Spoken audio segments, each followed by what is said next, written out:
Sir, good morning. My name is Captain Bird. I'm going to be doing the mission command brief on the Battle of Inchon. The classification for this brief is unclassified. Here's my agenda. So I'm going to give a brief overview of the Korean War up to this point, when the battle takes place and the significance of it. Then we're going to go ahead and roll into the mission command principles that we see the senior leaders of the Allied forces and how those are exhibited through the planning and then the execution of Operation Chromite. Then we'll look at the battle outcome, so what was the effect of those things, if they were significant, and then what is the so what for us, so how does it matter, how does it relate. So to begin, I thought it would be helpful to give us some insight into who these people are that we're talking about. Who are these leaders? If there's a protagonist in this, it is General Douglas MacArthur. He's pretty well known, but also just their character. So how they go about interacting with their leaders, the language that they use, and I think this quote is pretty profound. I can almost hear the ticking of the second hand of destiny. We must act now or we will die. We shall land at Inchon and I shall crush them. These are not, it's pretty powerful words. Pretty powerful words by a very powerful man.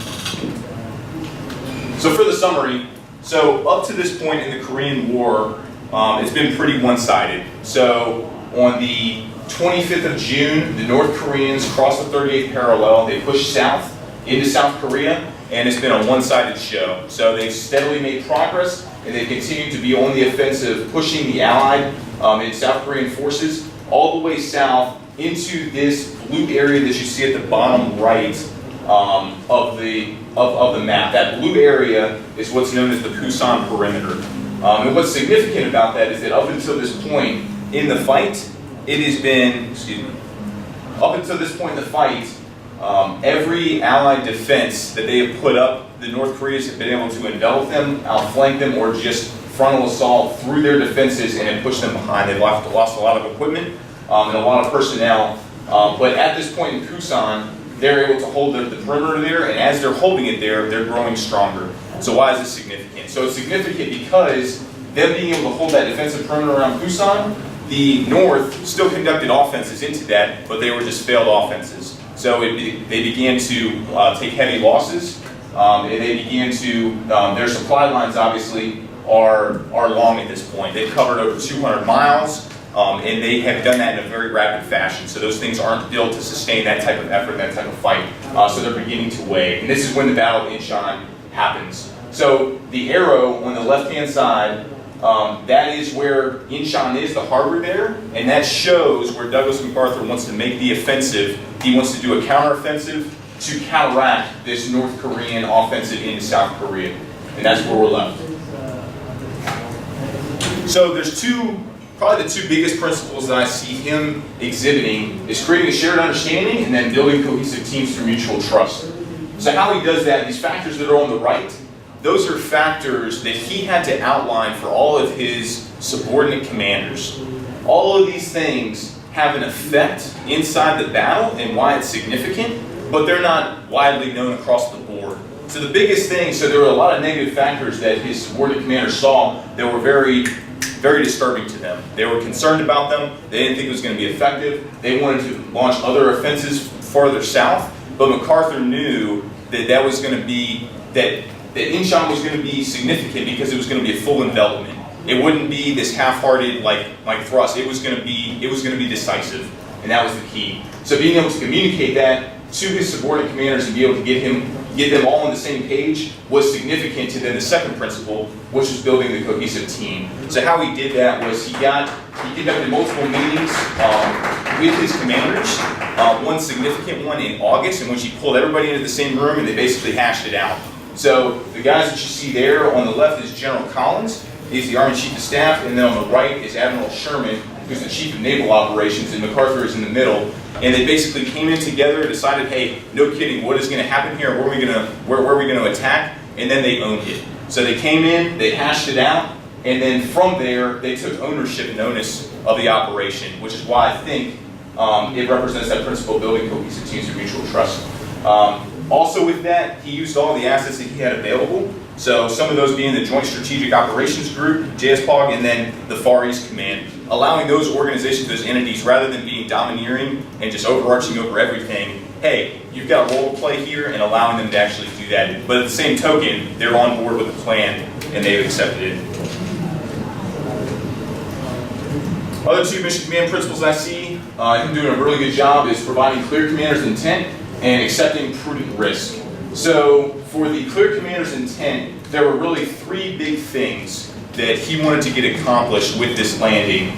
And the first of which was actually, so landing itself, but then immediately engaging and going inland from there and taking key terrain. So the biggest one was the Kimpo Airfield. It's just a few miles outside of Incheon, but obviously that would then enable Allied air support to be able to come in, land. You begin to then operate your supply lines through there, but also then have air superiority and begin to expand that realm of influence around Incheon.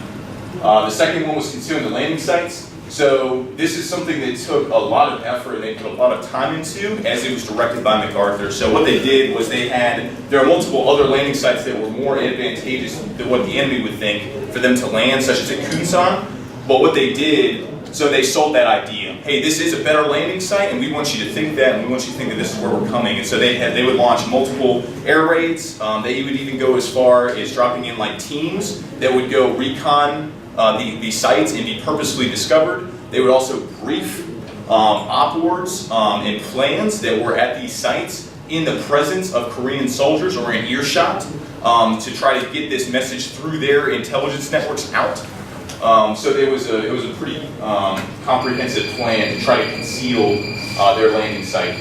And then the last one is establishing the supply lines. So this goes twofold. One for the Allied portion, so being able to make it a sustainable effort. So hey, once we get here, unlike not doing exactly what the North Koreans did, which was coming in and just pushing hard, but then you have no way to sustain that effort. So they wanted to make sure that this was not going to be that. Instead, it was going to be a sustainable fight all the way through. And then the last mission command principle is accepting prudent risk. This is probably the thing that is most well known with the Battle of Incheon, is that it was a risky deal. So Incheon itself and the harbor there has the greatest tidal shift in the world. It's 33 feet from low tide to high tide. It's this huge swing, and that happens multiple times every single day. So how do you navigate those waters? Navigating the waters is treacherous, and certainly navigating and doing that under fire.